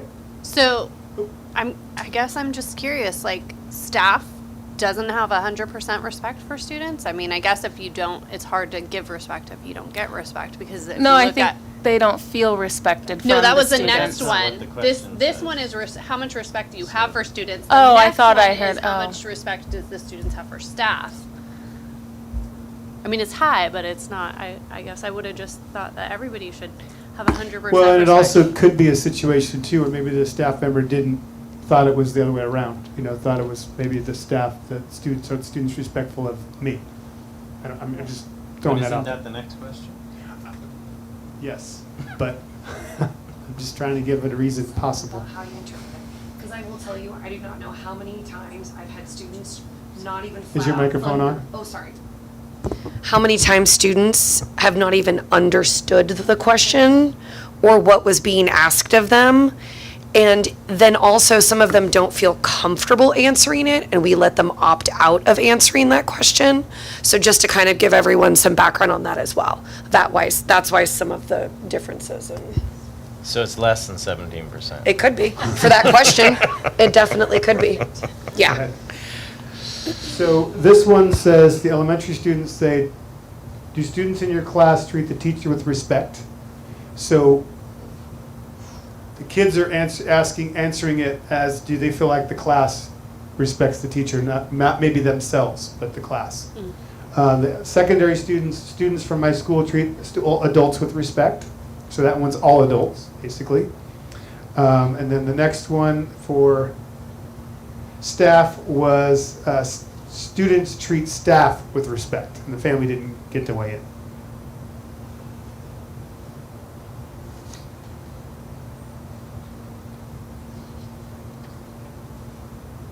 And the next slide. I mean, it's just disappointing. It's really sad to see that these numbers are so low. Yes. People need to be more respectful. Well, not just that, Yeah. but like True. Yeah. the other ones too. Teachers care. Elementary students, do you think your teacher cares about you? And then there was no secondary student question, which I found interesting. Maybe they just figured it was wrapped up in respect. And then family was teachers and students care about each other. Then you have a staff one. And staff was staff and students care about each other. So remember that, so from the staff perspective, that is their perception on whether or not students and staff care about each other, or mutually, is the way I would kind of read that. So, yeah. Do students take this survey on their own time? Do they take it during school? At school, right? Class time. So that means that like our high school has 83% of their students not engaged in the activity at hand? I mean, seriously, if you're doing this at school, like, Yeah. you're just That's a good blowing question. it off, or? So sorry, I was not going to say anything, but if you go back to like the second slide, the 17% is families that participated. If you look at students, it's 79%. If you go all the way right. back Oh, to the yeah. beginning. Yeah, There you okay. go. there See, we that's go. what I'm saying. Have it on every slide. Next time. So we only have 21% of our students not engaged. Correct. Well, what's our Because absence? it's- Which is a lot better. Yeah, and I was Yeah. gonna that's say pretty good absent, for high school, and actually. then you can roll it out, and I know Parent Square and stuff like that too, but then it's, Well, you know. we're go- High school, it only takes one teacher to be absent. Well, But or students have students the pretend ability like to they're take taking it. the feedback and then not actually give the feedback because we don't watch their screens as they're taking it. So said, yeah, I took it. So Go Guardian. And we'll have some, at the end there, we'll have some, I should have put that at each one. Ashley's right, I failed. What did you fail on? No, there's just room for Putting- improvement, that's all. up there. Okay, teachers care, go to the next one. Culture. Room for growth. So the culture question was for elementary students, orderly, respectful, do they feel that they were in an orderly, respectful classroom environment? The secondary students says the school fosters a culture of respect and fairness. Family said school fosters a shared goals, respect and fairness and diversity. And staff was school fosters a culture of respect, shared vision, and effective communication. So obviously the students are the worst in this one, right? And theirs was, they don't feel like that there's a respectful classroom or a culture of respect and fairness. Well, their perception is the worst. Correct, They're not necessarily the worst. correct. If you ask my 7th grader, she's not respected at all at home anywhere, so I'm just saying, their perception. Good thing she's not watching this. I just have to say it. Michelle, do you have something to say? Yes, and I think this is a great place to start. And I appreciate that we're bringing this because what this tells me is I got to do some more research. And I have to do some empathy interviews, particularly on this page here. Why do I have 95% of my students participating and yet 14% of the 95% think that our culture is lacking? Did they understand the question? That Because was gonna be my 14% ask. of 95% of our students, I mean, that's quite a bit. It's 3rd grade and up. But I need to dive deeper. And I think one of the things that we haven't done historically with the Youth Truth Survey is we haven't gone deeper. We look at this and we're like, we did it. And then we rack our brains on how can we make it better. And so I think one of the things that comes to mind for me is this next year is to really dig into those questions shortly after the test and get some, or the assessment or whatever it is, and get some information on spot check. Go around and how many people are we collectively as a district going to, how many students are we going to ask about those questions? Maybe they didn't understand it. And so that would give us a 14%, as opposed to we gotta work our brains out and then only come up with 16% next year. So I think this is a really great starting point to have the conversations of what's going on, but we can't stop at that. We really have to dive deeper to find out the why, right?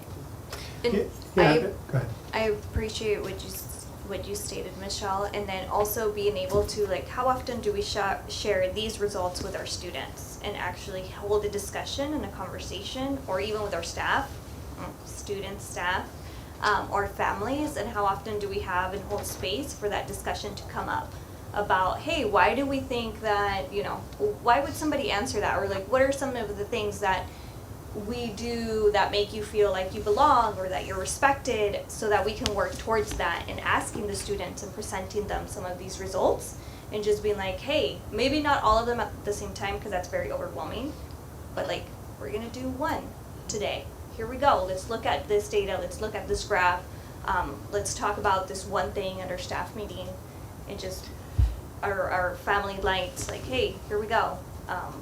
To really dig in and get some serious answers and get that dialogue started to be able to figure out what we need to do to move forward.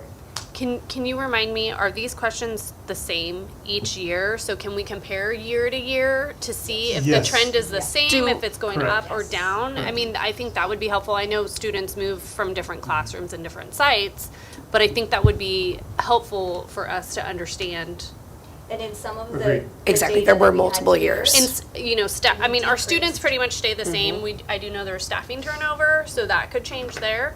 But our students and family are pretty much here, except for changing grades and sites, but. Do we have the ability or any say in how the questions are proposed in, or presented in there to No, I make think to it's nothing? pretty much a canned. So do we do anything, for our younger kids, is there anything we're doing Oh, good question. ahead of time to make sure that they're understanding the questions that they're reading, so we are getting honest feedback from there? I don't know about that. You can Sorry. make some custom questions, like schools that are like project-based learning. You can have a section that's like project-based learning, and you can have customized questions. But in terms of engagement, relationships, peer belonging, all that kind of stuff, those are all the same because we're comparing county-wide. So you can pull this data compared to what other schools are in the county. And this might be silly, it's probably, the answer's probably yes, but were these surveys also given to them in like their native language, so our ELA or EL Yes. students, are they getting it in Spanish Correct. to make it Yes. easy? Okay. Correct. And when was this survey given? January. So that's also like the middle of winter, where I'm like, Yeah. Yeah, I'll it's, speak for myself. Well, no, you I'll also, speak for myself. but you also see grades decrease in third quarter. Like it's, Yeah. you see, unfortunately, this natural dip after the holidays when everyone's tired and sick and all of these different things. Not to say that it's going to play a substantial, but again, with surveys, we just always have to kind of keep things in mind and not think that we're totally awful or that we're totally awesome at something. And remember, this is just data for us to Exactly. get, right? Where people are at, there's a million Exactly. different reasons why things are the way they are, but Jumping off point. we're trying, it's a way for us to be able to get the data, figure out what's going on, and make some adjustments in what we're doing, and, see if we can start doing that. And it's a way to be able to get this. It's a way to do it. And you're right, we don't know what could have happened in a kid's life that day, or what they're feeling that day, but, overall, I think it's pretty good, and I think some of these discussions are great. This is exactly what we wanted to come out of this data, and doing this is to figure out what can we do. And we talked about it at our summer institute with the admins, and just said, hey, look at this data for your site, come up with a couple different areas that you're going to concentrate on this coming year, because by no means are we going to change every single thing every single year. It's not going to happen. But if we can find out some things that we can concentrate on to move the needle on some of them, let's say it's culture, like Michelle's saying, great. Then next year we can say, hey, we really worked on culture. We went from 14% to 80%, or 60%, or whatever it becomes, right? But we can't just put our heads in the sand either and try to come up with this. It's just information we're getting, right? Kind of like Preston said earlier. We don't mind information. It's just what are we going to do with it? And it's not completely accurate, but at least we can point us in a direction. And we can see where there's maybe some major gaps, or even major gaps in understanding of what they're being asked. So I think that's what we can do. But these are great discussions to have so everybody can hear where you guys are at, what some of your thoughts are. And then we can also make that into action that we can talk about with that. And that's coming up too. So after culture. So respect of different backgrounds is another area.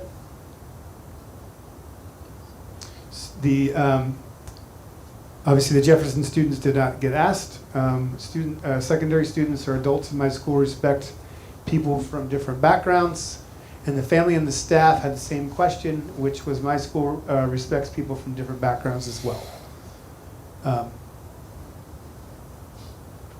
Questions, comments? Okay.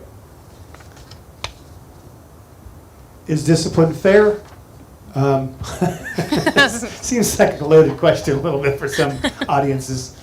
That's self-explanatory. Obviously, they didn't ask the NAs mean they didn't ask that question. Doesn't mean that everybody said, I don't want to answer.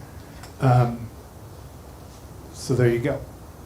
And I think this might have a big, be attributed to the turnover, right? You're going to have a lot of inconsistencies when you have turnover. Kind of to the point of staff as well as admin, you're going to have some unfairness there. That to me is kind of a loaded question, right? But anyway, question nonetheless. Go ahead. Belonging. This one's pretty obvious. Does the student feel belong? Does the family? It just didn't ask the question. And then also with the staff. So with students, there you go with students.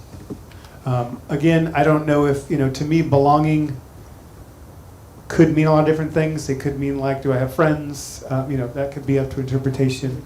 I believe that the question was, do you feel like you belong at your school or in your classroom? That sort of a thing. So anyway, takeaways and questions.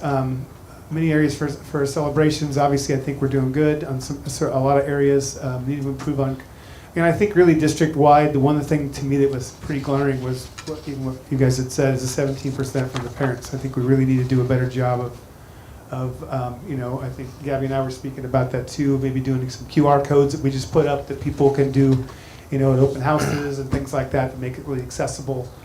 Maybe even, to a volleyball game, we just have that up and say, hey, while you're waiting, could you, would you mind filling out the survey? I think we could do a better job of that.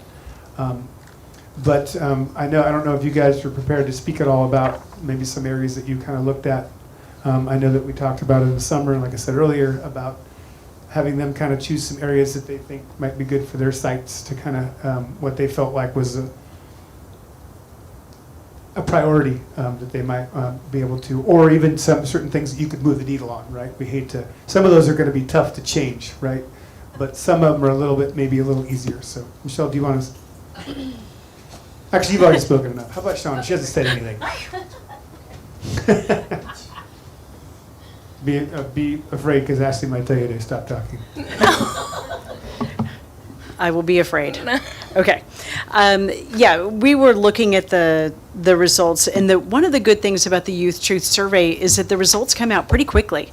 It was only about 3 weeks or so, and that's really nice to see. So we were able to get the results, and we used them in our school site council to look at, hey, let's use these results from the survey, let's use the state testing data, let's look at the dashboard data, and then come up with our goals and go from there. So it was a fruitful discussion, and we did make some changes. And the changes are kind of social emotional learning changes along with academics, because I'm sure we all know that social emotional affects the academics, and the academics, they're not separate, they are connected. And we have spent some time finding an SEL curriculum called Ripple Effect, and that is going to be something that we can use when we run into instances of bullying, and is kind of an educational platform, and it will be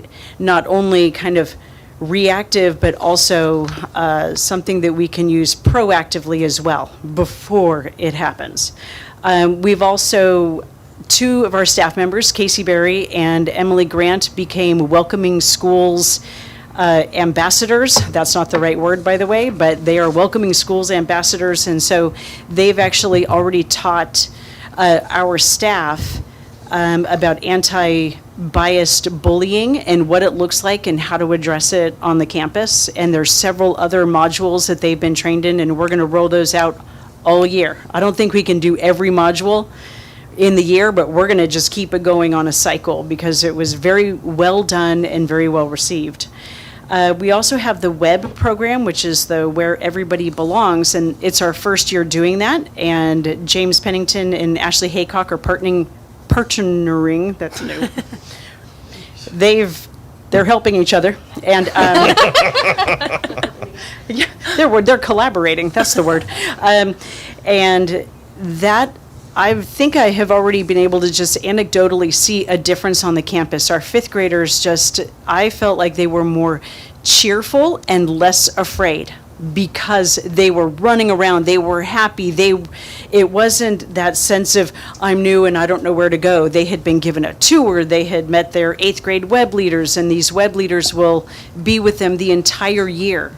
And right now we have some of the 8th graders coming out and playing with the kids during their lunchtime and things. And it's been a really, really great thing to see, because, well, I'll just leave that. On the academic side, we did change our bell schedule this year. And what that did is it allows for more targeted interventions within the school day, which I think it's going to help the data across the board. I think when a student is not performing well and it's not getting better, that does impact their sense of belonging in the school and their sense of engagement and their own perceptions of themselves. So the academics and the intervention, I think that while that seems academic and maybe not about belonging, I think it's absolutely about belonging. I see them very much together. We're also implementing our co-teaching model, which I think that's going to do a lot for our students to, okay. Yes, we have a co-teaching model that Dr. LeVay has helped us implement, and we have our 2 special education teachers who now go into the 7th and 8th grade English classes and the math classes. And so they are addressing both general education and special education students together. They are partnering. And so where one teacher has expertise and the other teacher has a different expertise, they are joining together and keeping the kids, all of the kids in the same class.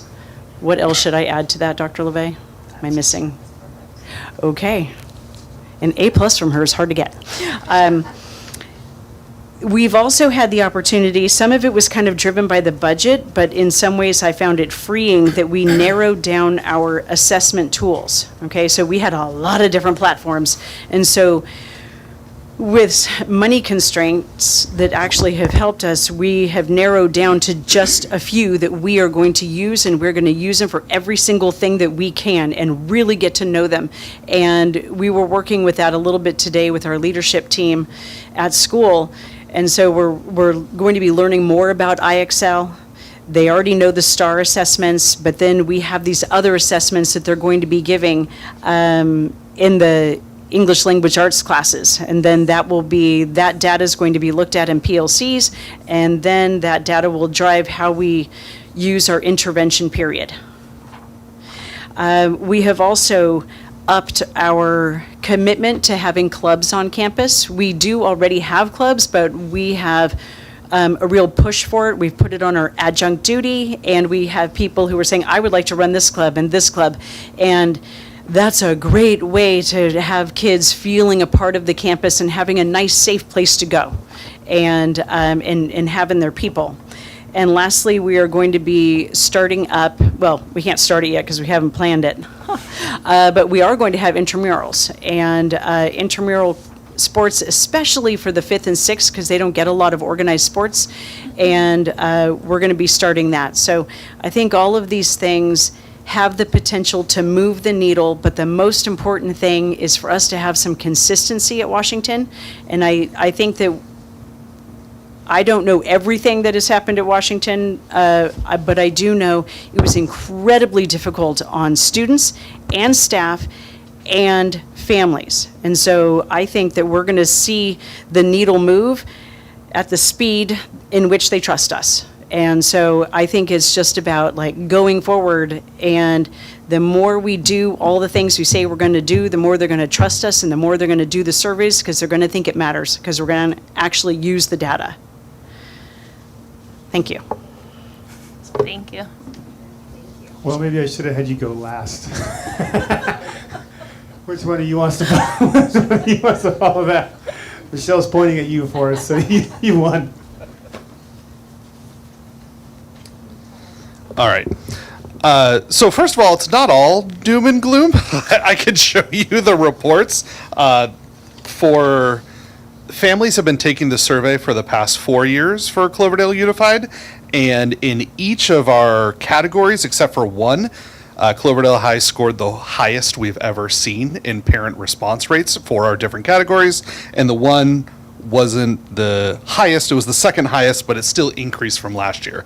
And then when you look over the student results, every single one of our categories increased from last year, and one of them was the highest that the students have ever taken in the past 7 years. So something to keep in mind. So there are areas where we need to improve, which is relationships, academic challenge, and engagement. With relationships, we're looking at adding more clubs. This is something I wanted to do. Last year when I came to Cloverdale High, I was like, how do you not have a Mecho or Latinos Unidos? How do you not have a Gay Straight Alliance Club? And last year, keep in mind, about 45% of our teaching staff was brand new. This year it's down to, I think, 24%. And so we have a lot more people who are retained this year, and a lot of our teachers who are new last year coming back have signed up to take on the Latinos Unidos Club and the Gay Straight Alliance. So increasing more of our clubs we have on campus is going to help with relationships. We had an advisory committee last year, and this is something we did during our PD days to talk about how we can better use advisory to check in with our students to once again build those relationships. We increased our AVID sections we doubled them from 2 to 4. And so once again, an AVID person is another good person to check in with students, see how they're doing, those weekly check-in, those weekly binders. And also something we did during the PD days was the EL roadmap. So California's EL roadmap is a really great resource and great way to help teachers teach English language learners students. And so we focused on Principle 1 and a lot of the kind of strategies in Principle 1. Teachers kind of rated themselves, how are you doing? And a lot of these strategies are just great strategies. Do you greet all students as they arrive? Do teachers pronounce students' last names correctly? You know, things like that. And so this is something that we're going to be focusing on this year. Teachers did this during the PD day, and we're going to come back to that to see how we're making progress in that area. Also with relationships, we have a new mental health counselor for our district, Amy. She's been awesome. So she has a place here on our campus, and she's already been coming to the staff lounge to eat for lunch, and so she's integrated really well for staff. And so that's kind of how we're working on the relationships. And then with academic challenge and engagement, this is what we're working on with our CTE classes. So we have a lot more classes for CTE. We have a lot more choices for students to take here at Cloverdale High School. And we also have new things for our campus. We have a new lighting system. We have a new sound system.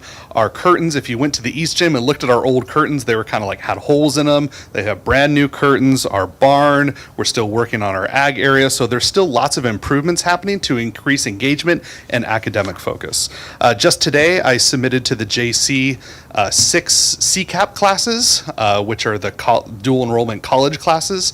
This year we have 2 of them, and so we're looking to expand next year, which is going to increase academic challenge, give students college credit opportunity while they're in high school, and that's also going to be a lot more engaging classes. This year we have 2 new AP classes, AP Calculus, AP US History. So this is something that we're working on, and also with our building off on our CTE pathways. Last year we had 2, this year we have 6. And these are the concentrator, the kind of entry-level classes, and then next year we'll have the capstone classes. So it's not something that's going to change overnight, but we think with offering these specialized, high engagement, high interest courses that students said that they were interested in, we're going to see some movement here. Any questions? I can show you the data after the meeting. I have a question about one of the survey questions, but it's not necessarily directed. But if there's more, we can. Okay.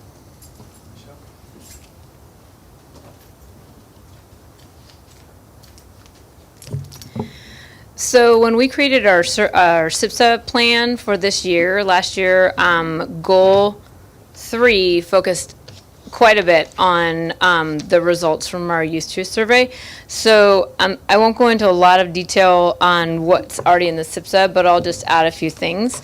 And what we recognized is if we focused on culture, there were a lot of things that we put into place for our plan for this school year that would result in a stronger connection at school, but also helped with the of kind of educating the whole child. So I'll just reiterate a couple of things, and then there's a few things that didn't get into the SIPSA. So I just have to say I appreciate your approval of our Dean of Students, because last year it was me. And this year we have a fabulous Dean of Students who is really working on ways to connect with the students, and that'll be an ongoing plan for the year. But in the morning, we have a fabulous time to connect with parents, and I think really great time to do tiny empathy interviews on things that families like on campus and things that they don't. So every morning, I have myself and my our school counselor and our dean of students out at the welcoming gates, and they're welcoming. Some of us are directing traffic and such. So that's been a huge start to our school year, and our the immediate feedback from that is just really a lot of gratitude that we're out there connecting with them.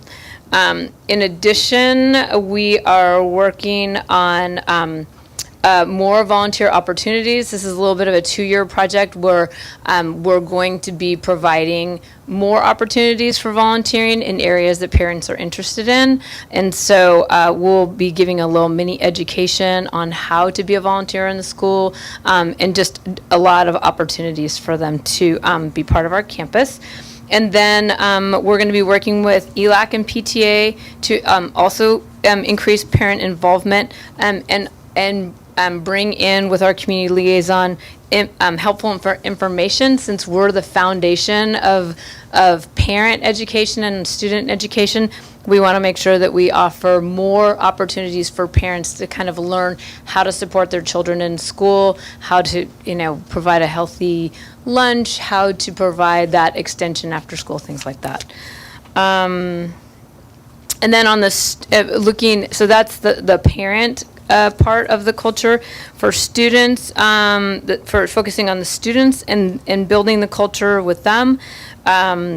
Just going back a little bit to our SIPSA, we've waited 10 years to get training for Zones of Regulation, and Zones of Regulation is a really great program where children can voice how they're feeling and why they're feeling the way they are, and then what to do with those feelings. And that will build more of a sense of them having a tool for communicating where they're at, and how they want how they want themselves to feel at school. So we're going to have that in January. We will continue with our monthly character trait assemblies, and we're going to be adding recess activities, so students have another point of engagement for if they're not able to connect with students out on the recess yard. Tier 2, we're having social groups that focus on areas such as anxiety, problem solving, and friendship groups, which we haven't had in a while, and so we'll be bringing those back. We will also be continuing to develop our PBIS program at our school, and we're also developing, last year we had guitar and sewing, and there's one more. Oh, and we had computer AV program, and we'll be developing those more. We have chess club kind of on the horizon, and there's a couple more. Questions?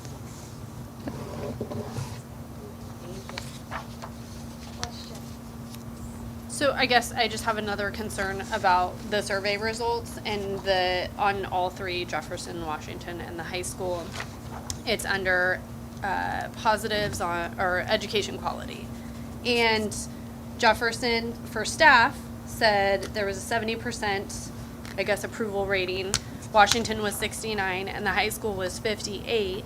And the question was, or phrased, students are getting high-quality education at this school. So my question is our staff not believe that their students are being provided a high-quality education?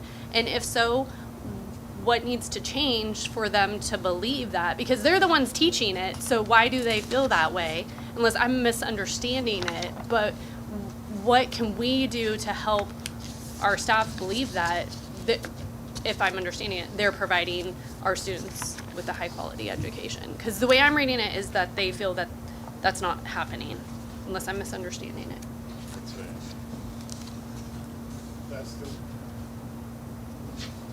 That's the way I would read it as well. Not to put anybody on the spot, but do you guys have an answer potentially for that? I guess I want to be able to support our No, staff totally. so that they believe that we're providing our students with a high quality education. Do they not believe in the curriculum? Do they not believe that it's being provided because the students aren't engaged, or because, based on the engagement question, that's low too. Like, I guess, and I know we're not going to have the answer tonight, but another thing to question and try and help us to work towards bettering. Right, so it says basically students, for staff, students are getting a high-quality education at this school, so they're answering correct. 70% or less.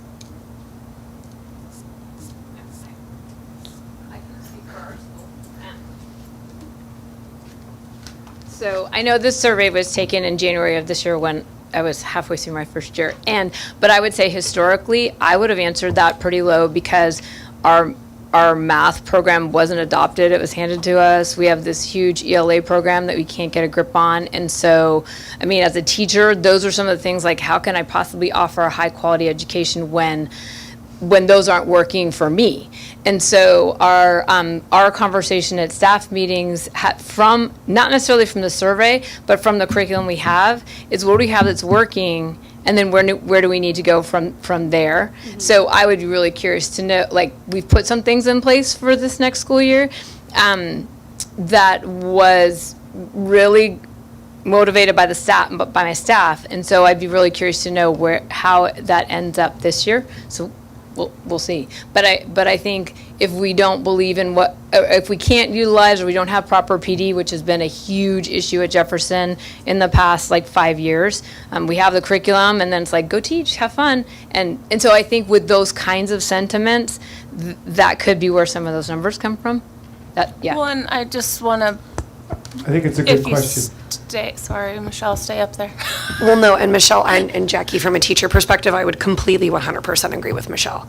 Like, when you don't necessarily have either the tools, or something's been kind of thrown at you and it's kind of been put together last minute, or whatever it might be, that may be playing a really big role in this as well. Well, and I know, so we were invited to first grade classrooms last year for the reading, and I was in Miss Dewey's class and Miss Kobe's class, and they were just, but kicking butt with it. Like, the kids were engaged in everything, and so I would see, how do I say this? It seems like they really owned what they were doing, and I know that there's been all sorts of things around reading, but I'm going to use those two teachers because those are the ones that invited us in. I feel like those, I don't know, and I'm not sure who exactly did it, but those two were doing a really great job. Yeah. And I would imagine if there's more of that behavior, those numbers would go up, because they really, but I don't know if that, I know the reading, they kind of did their own thing, and it was really working. So would that question be more centered around what they were handed to them, like you said, and then what they did with it? Or is are these numbers coming from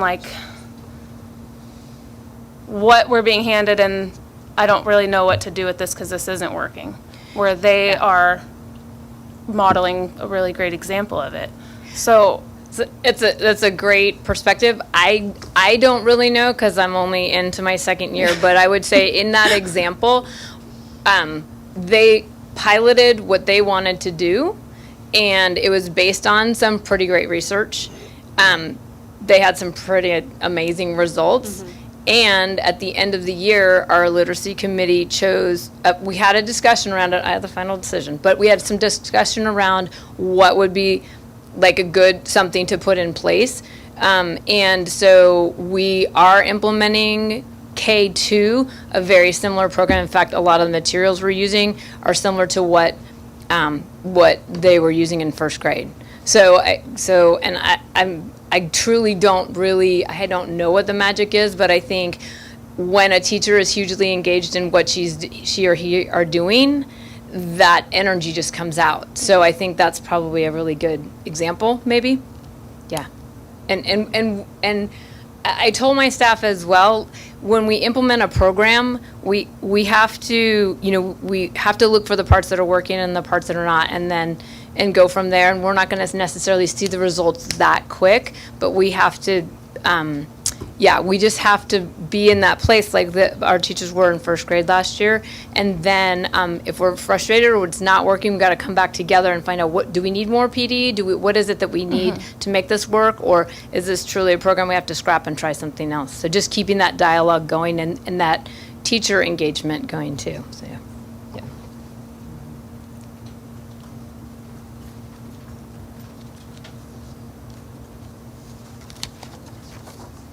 Okay. Any, oh, okay.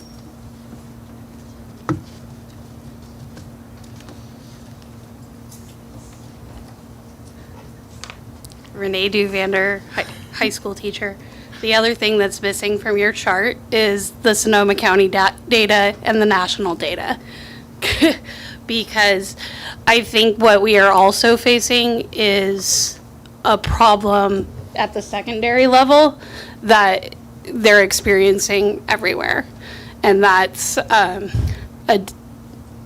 disengagement and kind of like that lack of morale in school. And so when we're trying to engage the students and half the class doesn't want to engage in the lesson and half the class is engaging in the lesson, it's hard to have that higher caliber of a lesson and holding kids to that high standard. The standard we were holding them to 5 or 6 years ago, the bar's not the same. So, thank you.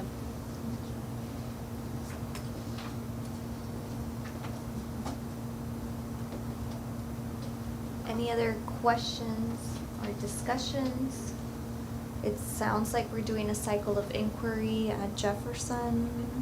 Cycles of inquiries are great. I'm just gonna name it. Anybody else? No? I'll just say I like the discussion, what Youth Truth brings to us, but I do just want to remind, this is only one piece of of information that we see to gauge the overall improvements that could be there, or what's going well and what isn't. So much is subjective too. Yeah. So thank you all for coming up and talking to us. Yes, thank you. On this right here, and I know it's only a part of it, so. Okay. Moving on to discussion, action, consideration, and acceptance of donations. So once again, we would like to verbally acknowledge American Ag Credit, all of our donations. American Ag Credit donated $1,000 to CHS FFA program. Rick Rhodes donated $800 to Washington School softball program. Play On Sports donated $156 with 97 cents to CHS athletics. Ohio Piley Prince Incorporated donated $33 with 61 cents to Cloverdale High School, and Preston Addison donated materials for a shed, siding, and a $1,000 gift certificate to the JH Garden Project. Thank you. Thank you. Thank you. With that, may I get a motion? I'll move to approve the acceptance of donations. I'll second. I have a motion by Trustee Lopez White and a second by Trustee Candelaria Orr to accept the donations. All in favor? Aye. All opposed? No one's absent? Thank you. R2, consideration and possible approval of resolution 22502 in the matter of school and classroom capacity limits for purpose of granting or denying inter-district transfer request.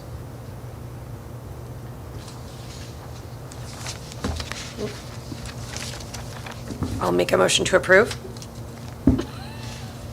Who was gonna explain it? Oh, sorry, well, I read over it, so I'm good. Basically, what it does is it allows Sorry. us to be able to, especially for any programs that might be impacted, it allows us to be able to, it's a turn away, but if we're impacted on certain things, we can deny inter-district transfers due to that coming in, not so much going out, coming in.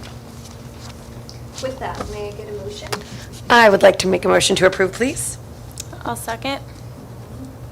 I have a motion by trustee Candelaria Orr and a second by trustee Lucas White on the approval of resolution 225-02 in the matter of school and classroom capacity limits for the purpose of granting or denying inter-district transfer request. All in favor? Aye. Opposed? And no one's absent. R3, consideration and possible approval of resolution 225-03 for naming district representatives and authorizing participation in SAB administrative programs. Am I okay to approve now, or are we going to explain? Okay, I'll make a motion to approve R3. I'll second R3. Anyone have any questions or discussion? So I have a motion by trustee Candelaria Orr and a second by trustee Garrison for the approval of resolution 225-03 for naming district representatives and authorizing participation in the SAB administrative programs. All in favor? Aye. Aye. Opposed? And no one absent. Discussion and possible approval of the provisional intern permit, PIP, for Lauren Hernandez, Cloverdale High School physical education teacher, hired based on PIP issuance. You can't follow that. I move to approve R4 provisional intern permit PIP for Lauren Hernandez, Cloverdale High School physical education teacher. I will second. All right, I have a motion by trustee Garrison and a second by trustee Candelaria Orr for the approval of provisional intern permit, PIP, for Lauren Hernandez, Cloverdale High School physical education teacher hire based on PIP issuance. All in favor? Aye. Opposed? No one's absent. R5, notice of Cloverdale Unified School District, California Employee Association's Chapter 170 Sunshine proposal to negotiate for 2024-2025 school year. And it's an N, not a T. Thank you for not reading that as a script. Oh, I didn't even notice So, that. as you know, that this is anytime there's a sunshine, it's a two-meeting process. The first meeting, you just basically notice the public that this is what we're going to be negotiating on. The second meeting, which will be next September, or this September, will be just a matter of collecting input, potentially, and so on. So it's a two-meeting thing, so there's no action. No action. Any questions, comments? All right. Future agenda items. Does anybody have any future agenda items? I think it'd be Athletic budget. beneficial, oh, go ahead. The athletic budget will be Yeah. on there for there. I think it'd be beneficial to revisit our cell phone and social media policy. Would you like the board policy to come forward that we have on cell phone? I think we should review it as a board. Okay. And then I guess ask the sites to give an update on how they're implementing them. Or So a discussion around that, an action item around that would be great. Yeah. Perfect. And I'd recommend the board reads The Anxious Generation before it comes on our agenda. What does that mean? Is that an article? It's a book. It's a book. The Mhm. Anxious Generation. Got it. And then I'd also, after future board meeting dates, make a motion to adjourn. And I will second. I'm gonna Always get- a second. Our future board meetings, we will actually be having a special board meeting on Monday, Mhm. The 26th. Monday. August 26th. 26th, yeah. Monday, August 26th at 4:30, I believe, here. And then September 18th, our regular board meeting at 6 p.m. Motion by trustee Addison and a second by trustee Candelaria Orr to adjourn the meeting at 8:01. All in favor? Aye. Aye.